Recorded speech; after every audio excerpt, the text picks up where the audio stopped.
Jayo Radha Madhava Kunja Bihari. Jaya Radha Madhava Kunja Bihari. Gopi Jana Vallabha Girivaradari.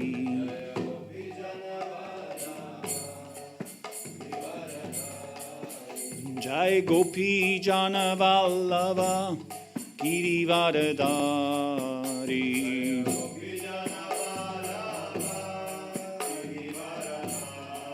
Shodanandan Brajajana Ranjana.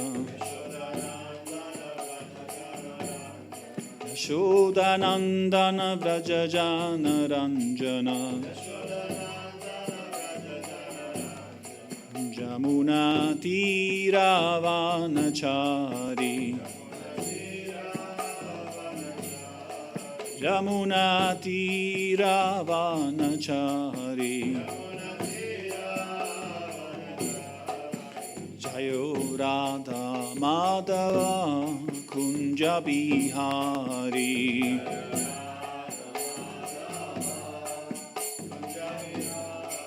Jayo Radha Madhava Kunja Bihari.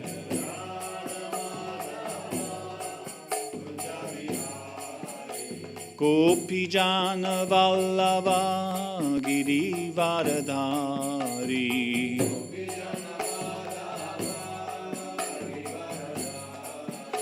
Gopi Jana Vallabha Girivaradari.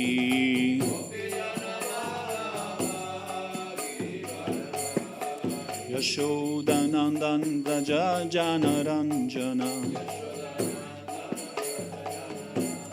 Yashodanandan Braja Jana Ranjana. Jamuna Tiravanachari. Jamuna Tiravanachari. Hare Krishna, Hare Krishna, Krishna Krishna, Hare Hare, Hare Rama, Hare Rama, Rama Rama, Hare Hare.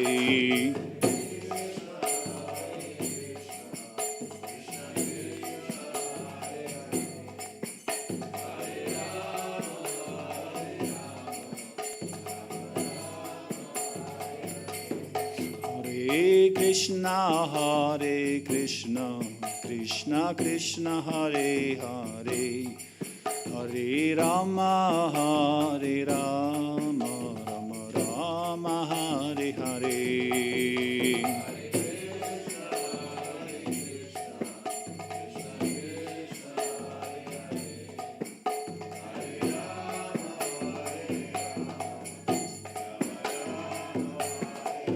Hare Krishna, Hare Krishna, Krishna Krishna, Hare Hare, Hare Rama, Hare Rama, Rama Rama, Hare Hare.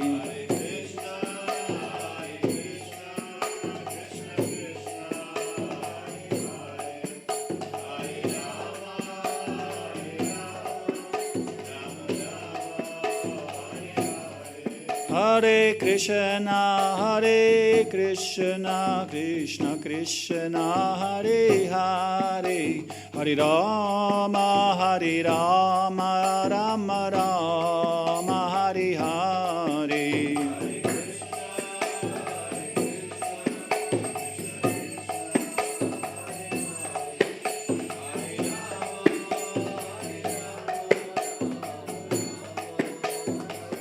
Jai Jayo Prabhupada, Prabhupada, Prabhupada, Jayo Prabhupada.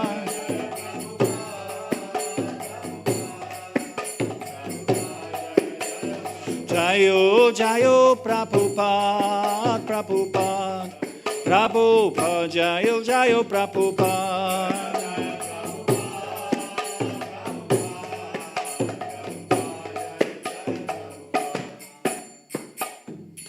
Srila Prabhupada ki.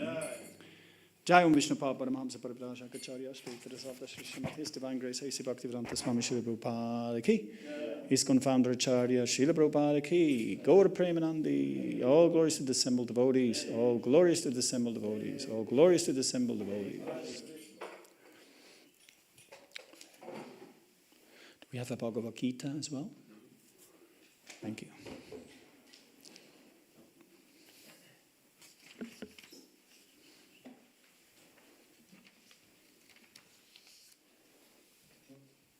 Thank you.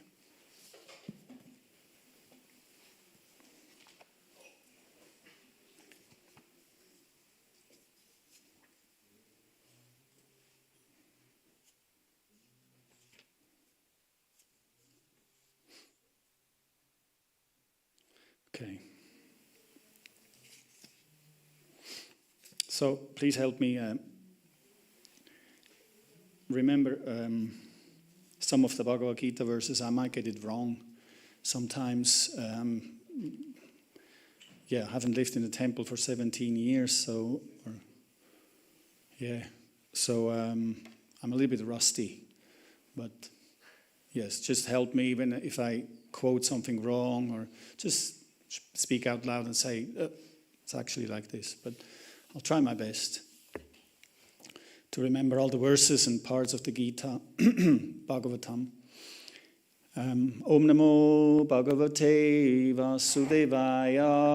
Om Namo Bhagavate Vasudevaya.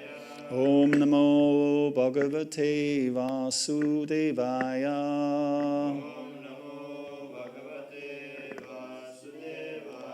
Om Namo Bhagavate Vasudevaya. Om Namo Bhagavate Vasudevaya. So, Canto 5, Srimad Bhagavatam, Chapter 14, The Forest of Enjoyment, Text 27. I'll just read the Sanskrit. Advani amusmin ima upasargastata Sukha dukkha raga dvesha bhaya bhimana pramadon mada shoka moha lobha matsar yershyav manakshut pipasanti vyadi janma jara maranadayaha. Please repeat. Advani. On the path of material life. Amushmin.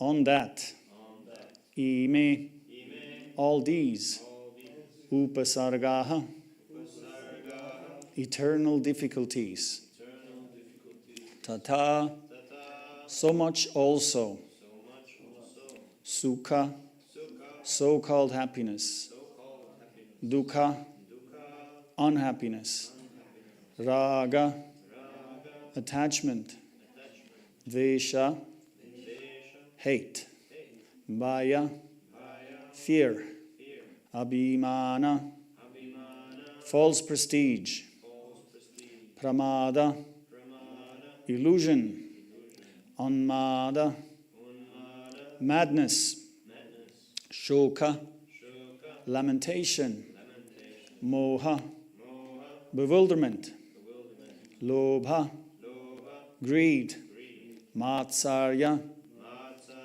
envy, irshya, enmity, avamana, insult, kshut, hunger, pipasa, thirst, adhi, tribulations, vyadhi, disease, janma, birth, jara, old age, marana, death, adayaha, and so on. Hare Krishna. Okay. Please repeat. In this materialistic life,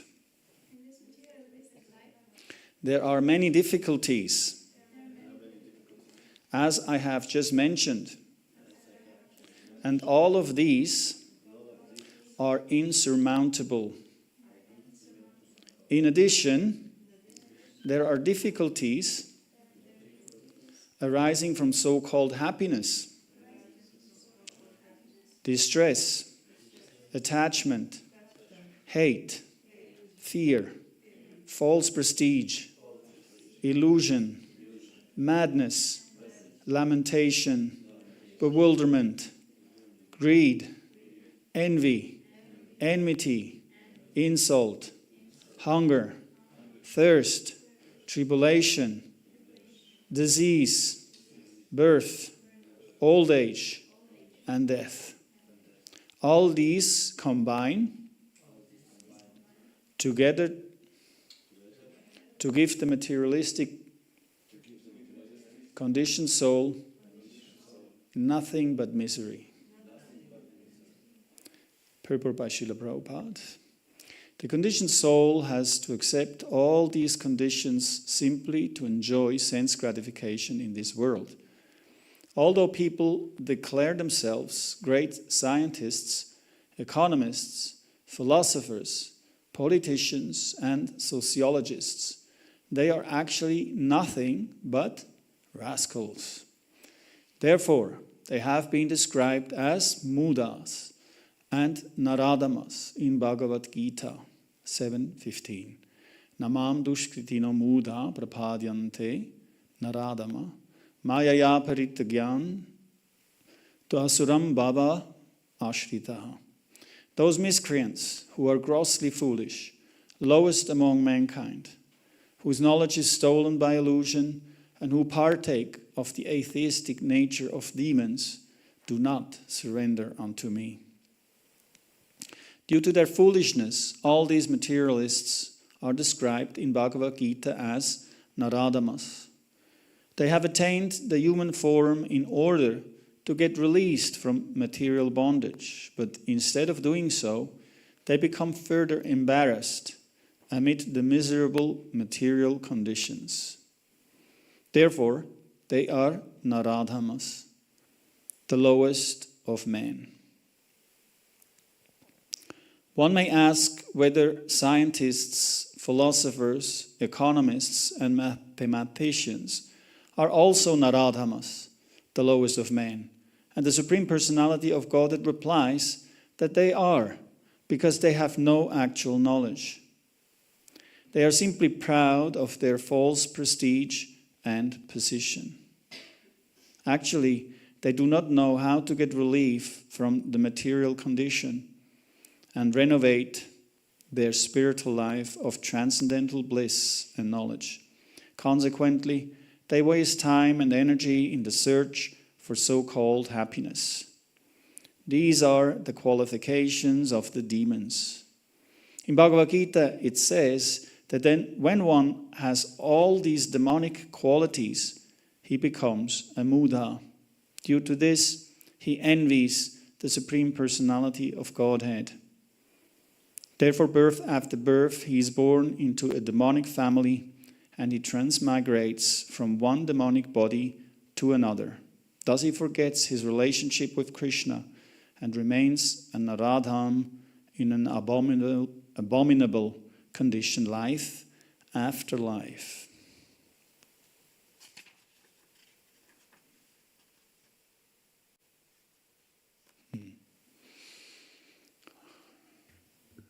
Advani amusmin ima upasargas tatasukha dukkha raga dvesha bhaya vimana pramadon mada shoka moha lobha matsar yirshyava manakshut pipasadhi vyadhi janma jara maranadayaha. In this materialistic life, there are many difficulties, as I have just mentioned, and all of these are insurmountable. In addition, there are difficulties arising from so-called happiness, distress, attachment, hate, fear, false prestige, illusion, madness, lamentation, bewilderment, greed, envy, enmity, insult, hunger, thirst, tribulation, disease, birth, old age, and death. All these combine together to give the materialistic conditioned soul nothing but misery. Om Agyanti Mirandasya Gyananjana Salakaya Chakshur Unmilitam Yena Tasmai Sri Gurave Namaha. Srila Prabhupada Ki Jai. Hare Krishna.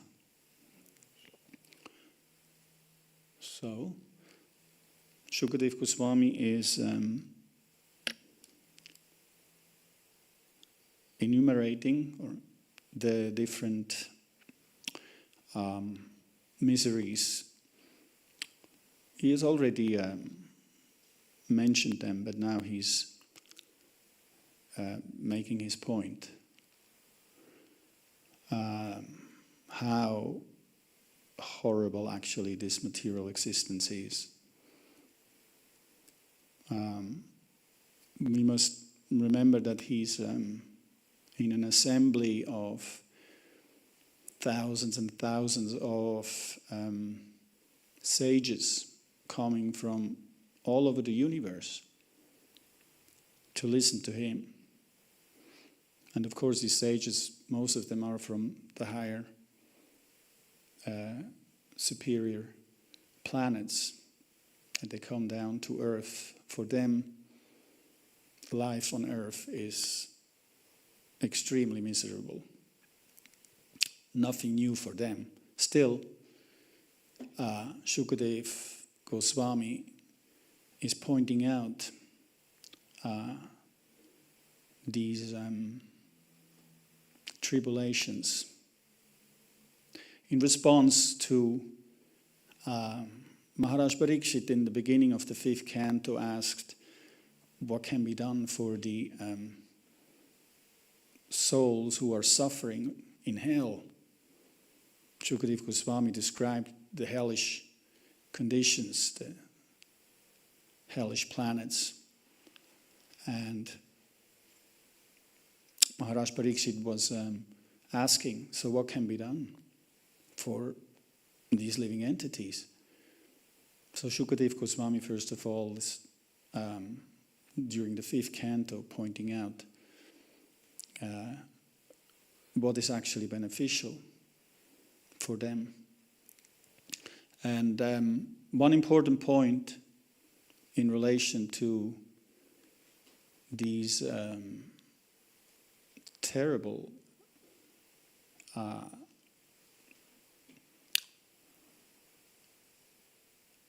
miseries that he's describing is that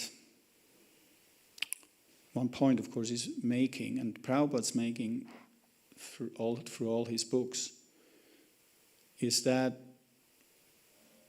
it's not that these are eternal and you can't do or anything about it. You can get rid of them.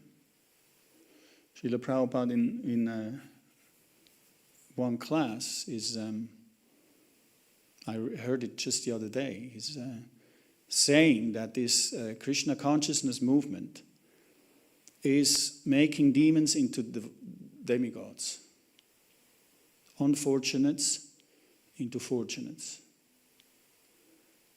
Many times we ask ourselves, how can I get free from these lower and low qualities of life? But the Vedic response is actually very simple. It's practice. You practice and you will get rid of them. As in Bhagavad Gita also, Lord Krishna is pointing out to Arjuna. Arjuna is asking, what about the people who practice some religious process made by their own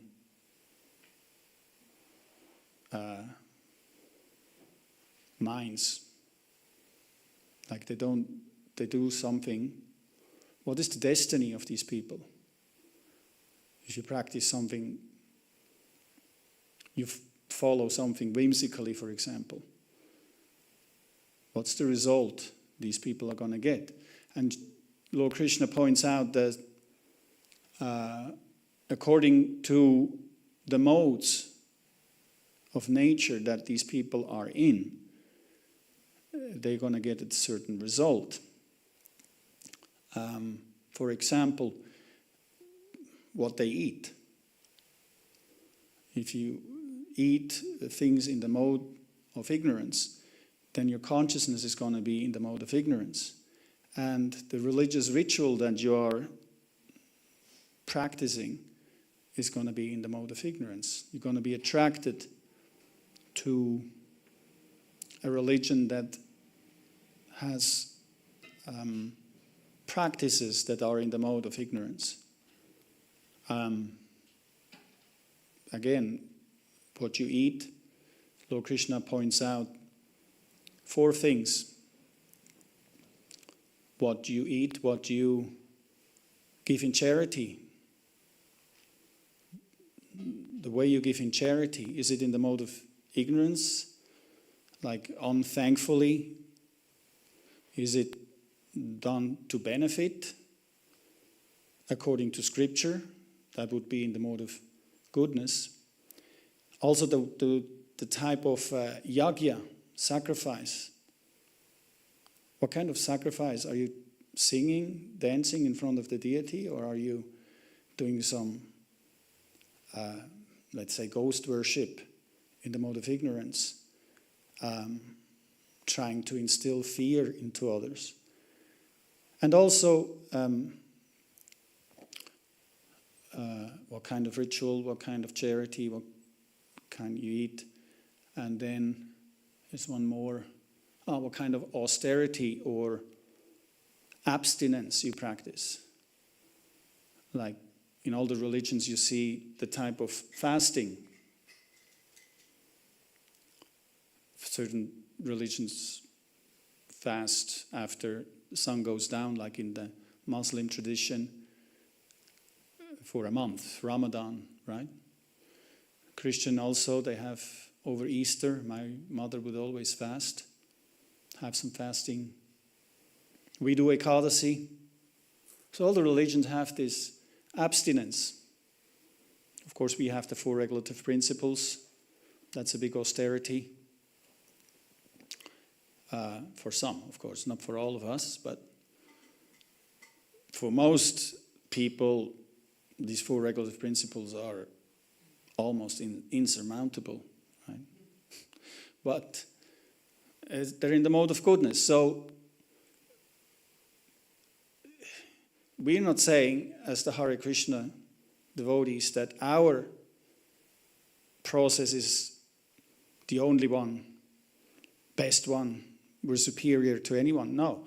Anyone in his religion can practice austerity, jagya, or sacrifice,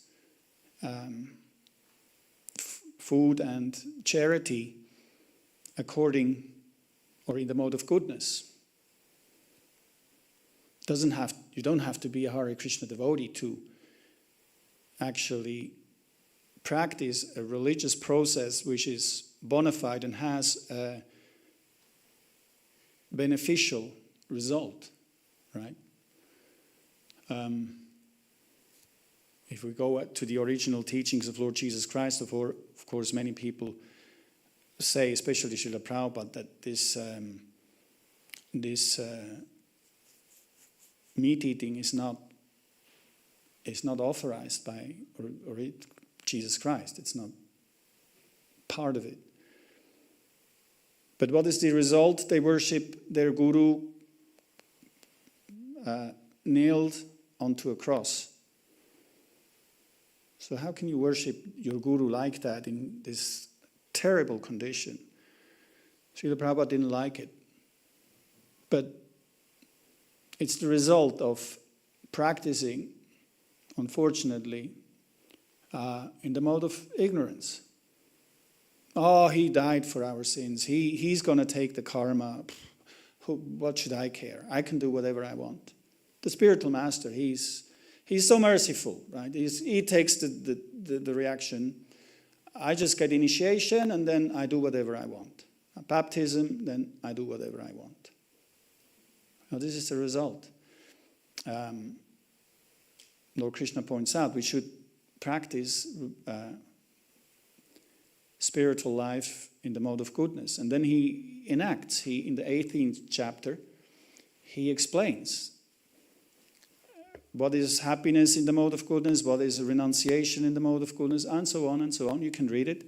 Chapter 17, he points out all these demonic and divine qualities and how you can transform them from ignorance and passion to goodness, simply by practicing. Practice depends on you. It's all there. You have the choice to choose. Where do I want to go? Which way do I want to practice? Do I want to stay asleep at 4 o'clock in the morning? Or do I want to get up, take a shower, go to Mangalarti, right? You have that choice. You can become rid of all these illusion, madness, lamentation, bewilderment, greed, envy. You have free will. These low qualities come because we have taken association, wrong association of people who apparently are doing everything very well, but actually inside, on a deeper level, they don't have good qualities. This is what the Bhagavatam points out. Now, I can't remember the verse, but Prabhupada mentions that verse many times, that a materialist can have very good qualities, but actually they're just on the mental platform. They're just there because you want to be a good person, right? You want to present yourself or show off as a good person, but actually you don't have really good qualities. Whereas a devotee who is associating with Krishna and the devotees, so the whole morning program, all the programs during the day in a temple, they're all there so we can take the right association. That's it. Srila Prabhupada has founded this society so we can take association from the deities, from Tulsi, from Srila Prabhupada's teaching, proper food, amazing food, dancing. What else? I mean, it's like so easy. But no. You say, oh, no. This is too much for me. It's like, let me sleep a little longer. I need my space. Okay. Not everybody has to live in a temple. 99% can live outside and take association in their own measurement, right? Temple life is for the preachers, those who want to become Brahminical, right? The Brahmanas, really. But it doesn't hurt. Anyone can come and live. But yeah, on the long run, you have to be Brahminical. Otherwise, temple life can be very challenging. But yes, anyone can get purified, doesn't have to live in a temple. And anyone can develop his life, offer the result to Krishna, and come and take association advantage of the devotees.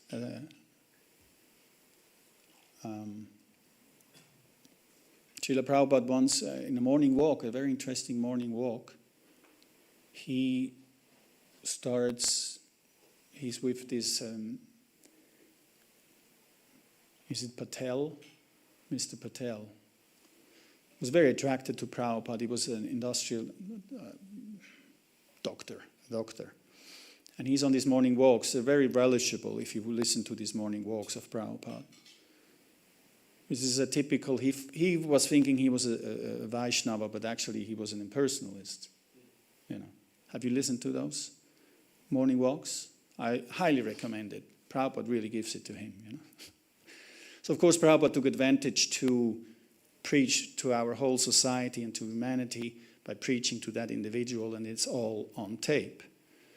And they have a few interactions which are extremely interesting, I find, because it's the core, right? The impersonalistic thought that has contaminated basically the whole Vedic tradition, Indian tradition, has spoiled India to what it is today. Srila Prabhupada is making the point that actually the Muslims in India are not imported from Pakistan or Afghanistan. They are local people who became Muslims. And he's going on, and you think like, why is he, making so much, giving so much importance to this? But Prabhupada explains it very detailed that because during the Muslim rule, of course, the Hindus were discriminated by having to pay tax, whereas as a Muslim, you didn't have to pay tax. So like that, the government was gearing people towards becoming Muslims. So many people adapted the Muslim way of life or religion. And of course, they lost certain good qualities like cleanliness and other good qualities. Prabhupada says people have took up this, Javan, you could say, Javan religion, and they were to a high standard, and slowly they degraded. But this is not the point. The point that Prabhupada is making is that why did this happen? Is because the leaders in India at that point, the Muslims were invading. They took over the leadership, but the leaders, the problem was that the Indian leaders, the kings, the Rajas in those days, didn't understand the philosophy properly and didn't give the poor people the opportunity to become purified, to go to become Brahmins or Vaishnavas, more than Brahmins. The whole philosophy is you're a sweeper in the street, and that's what you are for this lifetime. Don't make any, don't try to become anything. You can't change your caste. That's still, right, in India, very prominent. You can't change your caste. That's what you are. Now, the best you can do in this lifetime is practice, so in your next life you can become something better, right? You can have a good birth, like, me, I'm a Brahmin, you are a Mlecha or a Shudra. You stay in this life as you are and don't try to cause any trouble for me, okay? Prabhupada criticizes this, the Brahmins in India, you can see there. They say, no, it's by birth, right? You're born into some condition. This is your condition and this is your karma. Now don't cause any trouble. So you can see people in India accept that. A mother, oh yeah, I'm in this, I've done so many things wrong in my past life. Now I have to suffer. Okay, let me take it. Let me just go to the temples in my next life. I can. So this is the mentality, right? This is the culture shock that we experience. We see people in the street and why they're not doing anything about it? like in the West. You go, come on, the government helps you. Come on, get education, do something, get better, make money, like that. No, in India it's, no, I can't really get out of this. This is my imprisonment, right? So Prabhupada says this is wrong. This is spoiled. In Bhagavatam, first canto, you can find that the demons that Krishna didn't kill took birth in Brahmin family and started, Kali Yuga started. They started to preach this philosophy that actually, Prabhupada says, the holy name, if somebody accepts this process of chanting the holy name and four regular principles, he can, in this lifetime, he can become a Vaishnava and he becomes more than a Brahmin. He can worship the Shalagram Shila, right? This was the encounter that Bhaktisiddhanta, Srila Prabhupada's spiritual master, this big victory that he won in front of the king. They had this argument. Bhaktisiddhanta went in representation of Bhaktivinoda Thakur, and he established that according to scripture, a person that actually accepts purification process becomes more than a Brahman and therefore can worship Shalagram Shila. Right?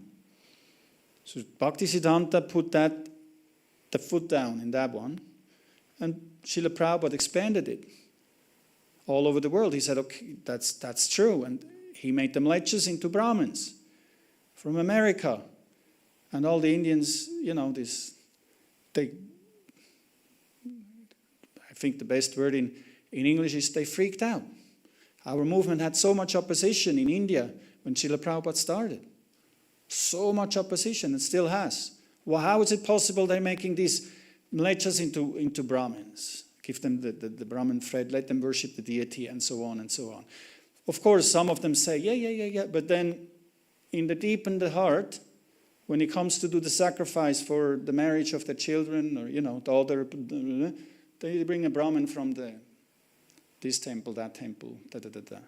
Even Srila Prabhupada, when he did the inauguration of the Krishna Balaram temple, the other temples, the priests, were making so much opposition that the yagya was done by Americans.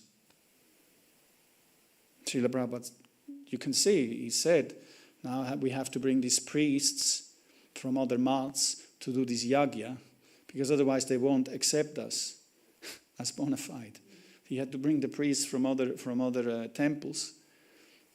But he said there's nothing to it, actually. That the real thing is these Vaishnavas are actually the real, my disciples are actually doing the real work. But what can we do? So in order that other temples accepted the Krishna Balaram temple, Prabhupada had to accept that these priests would come and do the yagya. So artificially, a lot of these so-called educated people who follow the Vedic tradition, they say, yes, ISKCON, this, but deep in their hearts, it's very deep-rooted in their culture. But Prabhupada is very strong about it. He says, no, Rupa Goswami, he cites all these scriptural injunctions that even, and Shukadev Goswami says it many times in the Bhagavatam, even if you're a hundra, what's that verse? I can't remember it in Sanskrit, but he mentions the Chinese, he mentions the Greeks, he mentions the Turks. You can read it. It's extremely interesting how even if you're born in those races, you can be purified by the chanting of the holy name. And by developing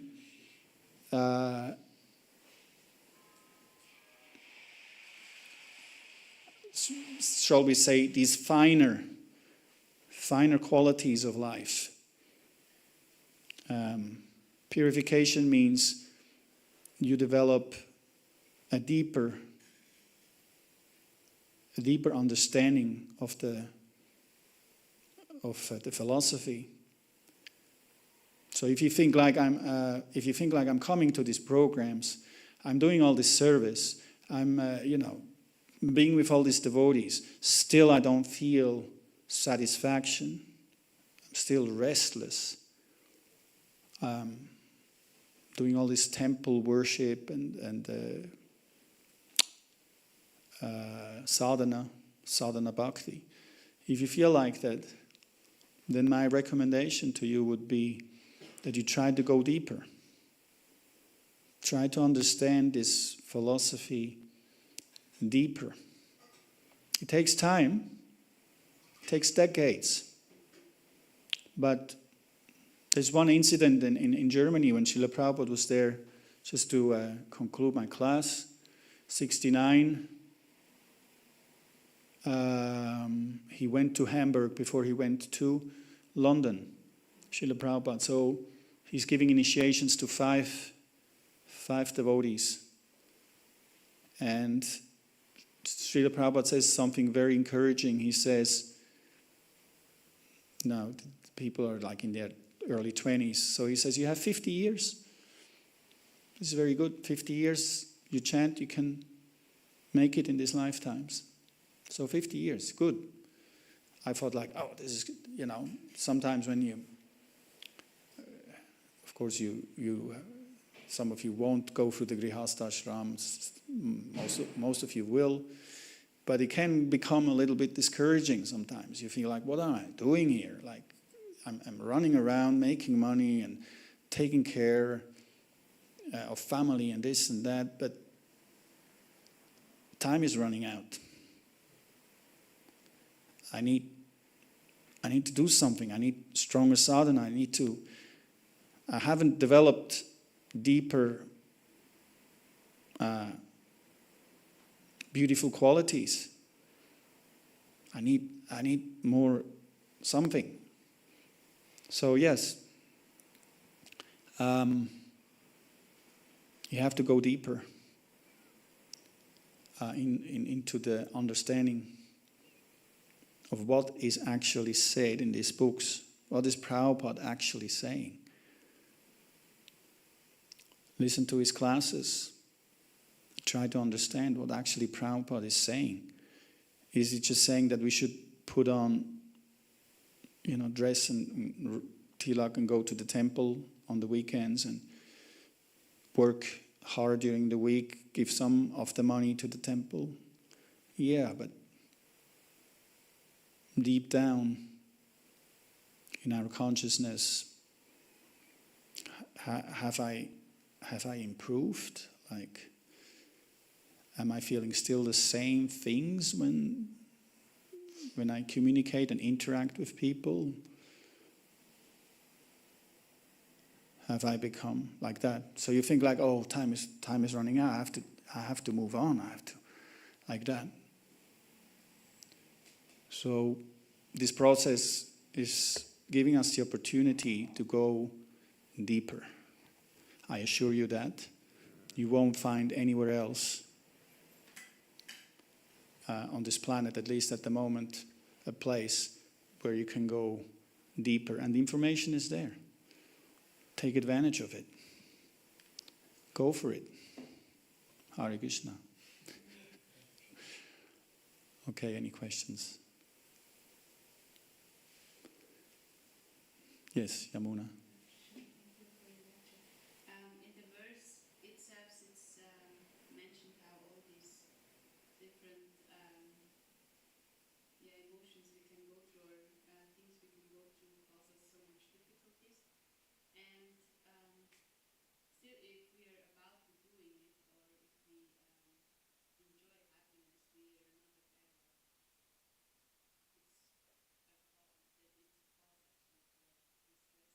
So what would you suggest us to do to be able to be more conscious that if we face these things, or if we feel envy or envy in us, that we can immediately realize it, that it's actually a cause of suffering?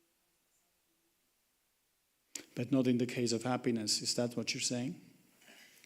No, also in the case of happiness, if we enjoy so-called happiness. Yeah. This is any of these.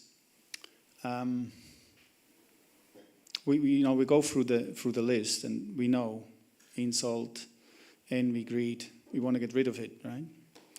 But everybody, this is interesting. I did the course with Ramburu. She's a Prabhupada disciple about grief. She has 3 courses: grief, then addiction, and then severe grief. Very nice course. I highly recommend it. I was personally going through certain things that I thought I would have to do something. Nibbanda Krishna Sambande Yuktam Vairagi Muchate, whatever is favorable for your devotional service, take it. So modern psychology can, especially if you're grihasta, you have family and kids, can help. It's not that it's forbidden. And there's certain things, I'm not in favor, it's an artificial solution, but it can give some relief, at least temporarily, in certain situations. So she studied psychology and did these courses for devotees. And there was a psychologist, an American psychologist, she talked about happiness, that actually happiness is an emotion, which means it comes and goes. It's like you become envious of someone. Why does this person, how did he get that? And I'm not getting, that's envy, right? How? So he points actually out something. She's I can't remember her name, but amazing psychologist. She's explaining like envy. It actually shows you what there's some lack in you that you see in this other person. How does he deserve it? And actually, you can pick up on that and work on it. Look, how did he get this? Why is he getting so much attention? I'm not getting any attention. I'm doing so much, right? Or anger. Anger is because somebody transgresses our natural, what is that called? Comfort zone or border. Like we have a certain protection around us. So somebody goes in. So how much are you earning? Excuse me. Why are you asking this? You know, we don't ask this question in Switzerland, okay? So somebody transgresses. Excuse me. We don't learn these things when we're children. I didn't never learn it.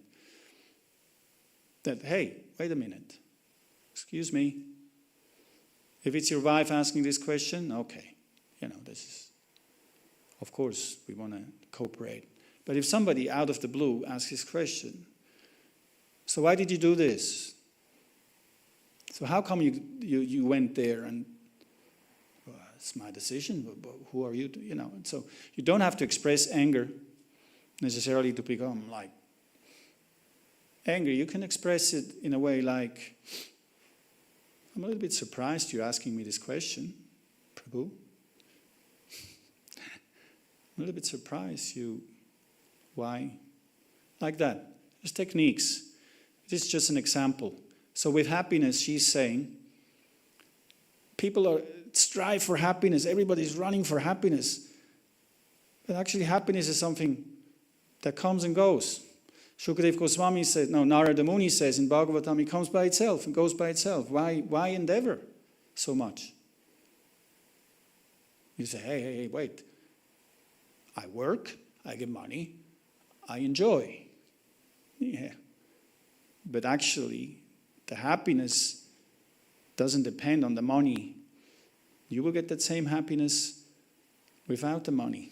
Doesn't mean you don't have to endeavor. That's a whole different, I'm not saying you shouldn't endeavor, but if you over-endeavor, the happiness that actually is coming, the end result of happiness you're getting, comes and goes. You should do your duty. That, you should do your duty. But so she talks about how we have to learn to accept happiness and to let it go. We have to learn how to accept envy. It comes up in our heart. To let it go. And process it. So that was a real, for me, a real illumination, a nice realization that Lord Krishna says in Bhagavad Gita, Matras Parshastu Kaunteya Shitoshna Sukha Dukkada. We have to become tolerant. Tolerance doesn't mean that, he's in a different religion, I have to tolerate that he's a Christian. No. Tolerance means with our own senses and mind. We can see our mind and we can see, there's certain things. And you tolerate. Okay. Just like summer season, winter season, it comes and goes. Let's process it. Let's look at it. Let's have a look. What's going on here? Why I'm so addicted to this, sense gratification to give some relief to my mind. Why is my mind in so much distress? What's causing it? Where does it come from? What's in my past? Have a look. It's not bad to do that. Lord Krishna says we have to learn how to tolerate. So it doesn't hurt to understand our feelings. It doesn't hurt. Look at it. Maybe very painful. Okay? But it comes and goes. Pain comes and goes. Happiness comes and goes. So everybody's endeavoring for happiness, but it's illusion. We should do our duty. Karmana eva adhikaraste. You have the right to, Lord Krishna says, you have the right to kill. It's your duty, but you don't have a right to the result. Karmani eva adhikaraste ma kadachan ma phaleshu kadachan. You don't have the right to the result, but you have the right to act. So act. Do what you like to do. Offer it to me. Like that. Sorry, I don't know if I answered your question, but that's something like that came to my mind with happiness. And all the others as well, the other things that's listed here. It's good to look at them. And practice bhakti yoga. That's the real solution. Okay? Anything else? Haribo. I have a question concerning, this topic of time and entering Grihastha ashram, things like that. Sometimes it feels that when devotees, they go into Grihastha ashram, it's basically a statement like, I don't trust the process so much. You know what I mean? They kind of, because then they do their own thing, and, they adjust a little bit, and you don't see them as a temple, you see them engaged in bhakti like they did before. Sometimes it almost feels like, yeah, this is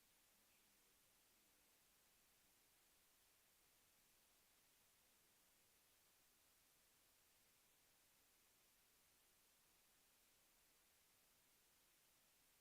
an idea. I wouldn't agree exactly that the bhakti is not there. It is Grihastha ashram, for me, my experience, means you have to prove yourself in the enemy's camp. It's testing you. The enemy is going to test you. So it's actually quite intense. Artificially can look like, what are they doing, Like, I agree. But I tell you, internally you have to work and become strong. That's the whole purpose. We were following, Prabhupada says Brahmacharya ashram is for the attached and the detached as well. So it's very good we go through the stage of Brahmacharya, student, and some can stay there for their whole life, which is nice, especially if they're Brahminical, of course. But most of us, especially in Kali Yuga, our minds are so disturbed. But then, outside, there's a lot of challenges. It's easier. It would be easier just to go, right, live in a temple, but no, our mind, okay, but then we get tested. Now are you gonna stick with your partner? I mean, with your wife or with your husband, even though it gets, after a few years it gets a little bit rough,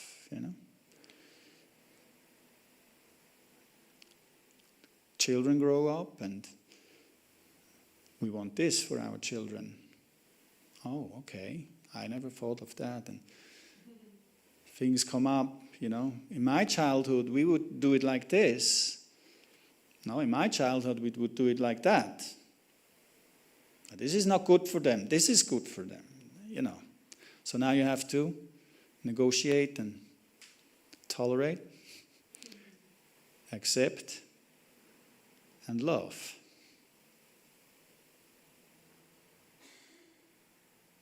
Now you have to apply the philosophy that you've learned in the temple.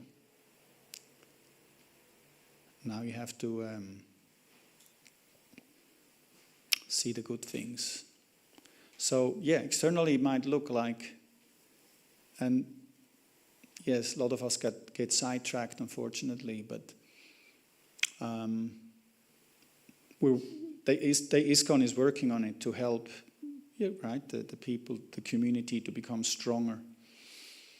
So it gets easier, definitely gets easier.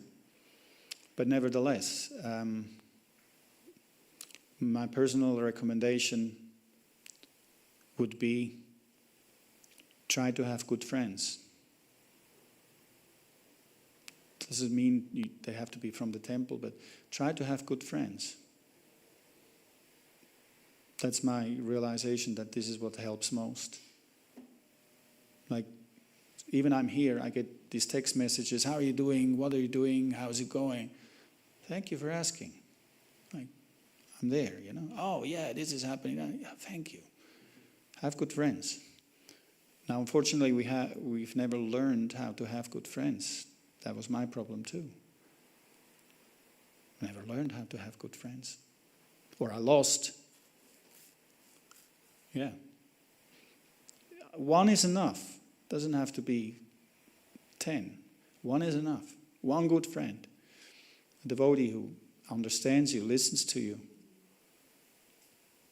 doesn't judge you. Just let it out. Let it go. So beautiful devotees in the community. They don't have to be psychologists. They can be. I tell you honestly, any devotee who's practicing the real thing, he's so much better than any psychologist out there. Of course, psychology helps, as I said, but you need a devotee as well. Sorry? You had another question? Yeah, no, I just wanted to clarify. I didn't mean that they don't have devotion. That's not what I'm saying. There's no quality, but that the engagement, the surrender to the mission seems to kind of, like, for example, book distribution, as an example, or Harinam also. How many grihastas are partaking in... Where are they? Where are the vanaprasthas running the temples? Like these kind of things, right? It seems like, and it's, for me, that's kind of a statement that, there's the philosophy, but I don't really believe that anymore. As a brahmachari, as a brahmacharini, I was doing these things, then I go into the ashram, and now I just do my thing, basically. Yeah, you're in the enemy's camp. And I tell you honestly, your duty, our duty, is to awaken them. It's hard for us to understand how. Everybody is told that this is going to happen. You're going to, right? But as the years pass, in the beginning you're conscious, yes, I don't have to lose connection, right, to the temple. But then slowly. But this is the opportunity for them to develop a deeper appreciation. It's an opportunity. You have so many duties to do. Now I have this much time, as the children grow as well. Now you have this much time, but let me give it to Krishna. right? Once a month. So it might appear, no, once a day, something in your day, Give it to Krishna. Like, You have month Island together, for example. Like Shukadev Goswami, he would go and accept some milk from the cowman in the mornings, right? It's there in the first canto. I'd always envisioned to make a movie about this, this is morning, and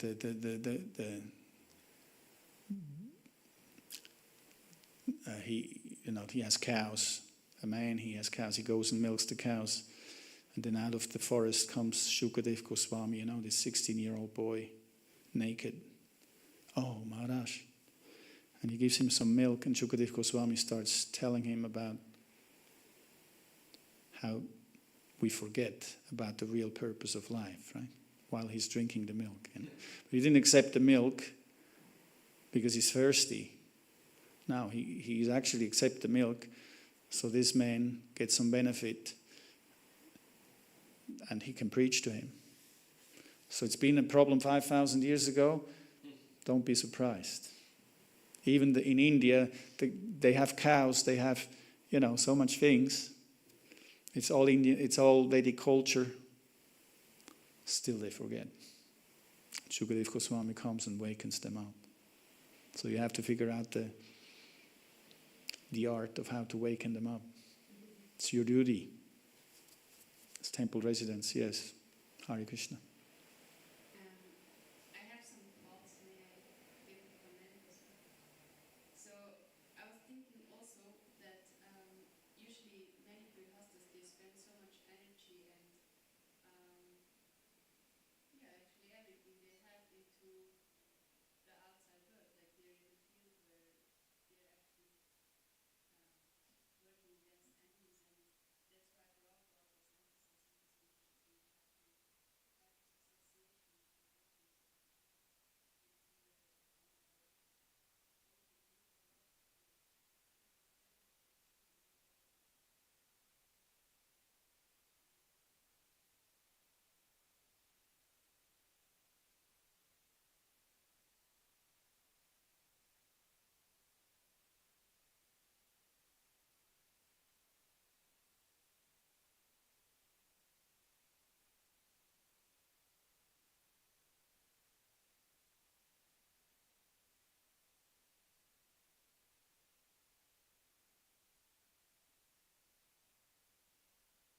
the on our daily work to have to be situated really in Krishna consciousness in Grihastha ashram throughout this period of time. What was the last one? Like to be situated really in Grihastha ashram and not drift to Priya meeting something. Excuse me. Can I say something according to that? I have a question. Is it possible if someone get married, yes, and he stays Someone, sorry? someone get married, yes, so Get married, yes? come to Grihastha ashram and he can live still in the temple with a wife? Is any possibility? Not normally.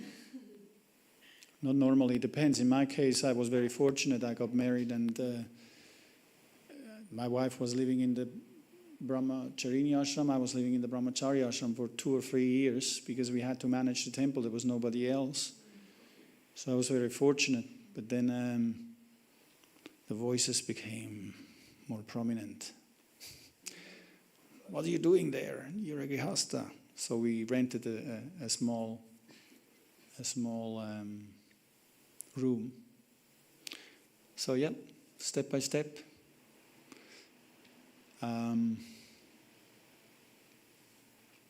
What happens is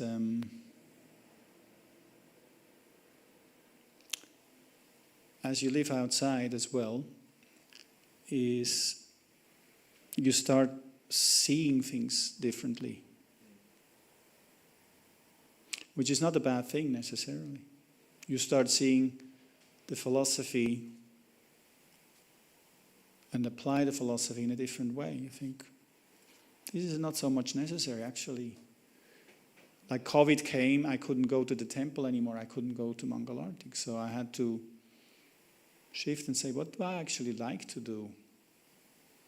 I'd like to read the books. I like to change my rounds. Then cook in the restaurant where I was working. But I had to go deeper in understanding how to apply this philosophy in my life, right? What do I actually really like? Because you don't have so much time for everything, do kirtan, worship the deity, and read the books, and you don't have time for all that. So it's a process. What do I actually like to do? Prabhupada said 10 minutes, like Kripamoy Prabhu said, 10 minutes worship. I didn't know that. Anyway, I spent about 10 minutes worshipping the deities, but that's it. Just wake them up, bathe them, give them a shower, dress. Very simple. I even recommend a picture. Actually, you don't need deities. A picture is enough. When you're out there, kids, school, this, that, 10 minutes, yes, absolutely right. Picture. Clean the altar nicely, flower, incense, wake them up, obeisances, and then in the evening put them to rest. That's it. During the day you offer your food there, right? You clean the house. You want to keep it clean. Krishna is on visit. So you cook for the guests. He's a guest in your house, right? That's the meditation. Panchatattva, you have a picture of Panchatattva. Yes. And then during the day you cook, offer. Beautiful. It's not that difficult. But yes, you go deeper in what you actually like. Now you're not in the temple anymore. You have to do, you learn everything, right? How to worship the deity, how to go out and Sankirtan, how to chant, how you play the instruments. Now you do what you like to do for Krishna. There's nothing, You develop your mood. It's beautiful. It's actually quite beautiful. Yeah.